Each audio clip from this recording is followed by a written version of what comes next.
சத்தியம் டிவி செய்தி எதிரொலியால் புகழூரான் வாய்க்கால் நதியை சீரமைக்க சட்டமன்றத்தில் 27.56 கோடி ரூபாய் நிதி ஒதுக்கீடு செய்யப்பட்ட நிலையில் சத்தியம் தொலைக்காட்சிக்கு மக்கள் நன்றி தெரிவித்துள்ளனர்.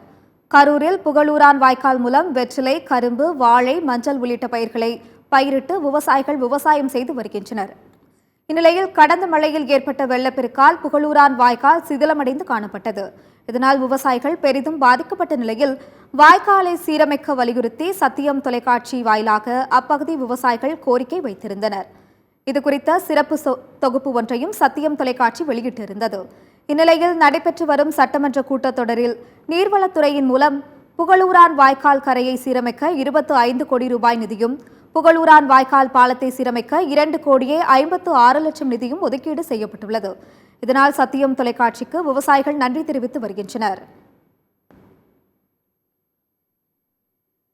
காரணமலை அணைக்கட்டு பகுதியில் பார்த்தீங்கன்னா புகழூரான் வாய்க்கால் அது தடுப்பு சுவரெல்லாம் ரொம்ப சிதிலமடைந்திருந்தது. இது குறித்து நாங்கள் சத்தியம் டிவிக்கு சொல்லியிருந்தோம். சத்தியம் டிவியில் இந்த நியூஸை சிறப்பு செய்தியாக போட்டு வெளியிட்டு கொடுத்துருந்தாங்க. அதற்காக சத்தியம் டிவிக்கு ரொம்ப நன்றி நாங்கள் தெரிவிச்சுக்கிறோம் ஊர் பொதுமக்கள் சார்பாக.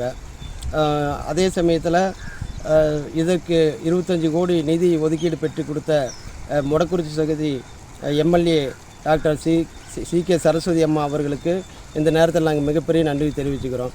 சத்தியம் டிவிக்கு, குறிப்பாக சத்தியம் டிவிக்கு நாங்கள் ரொம்ப நன்றி தெரிவிச்சுக்கிறோம். ஏன்னு கேட்டிங்கன்னா அவங்க கடந்த செப்டம்பர் மாதம் இந்த செய்தி எடுத்து வெளியிட்டிருந்தாங்க.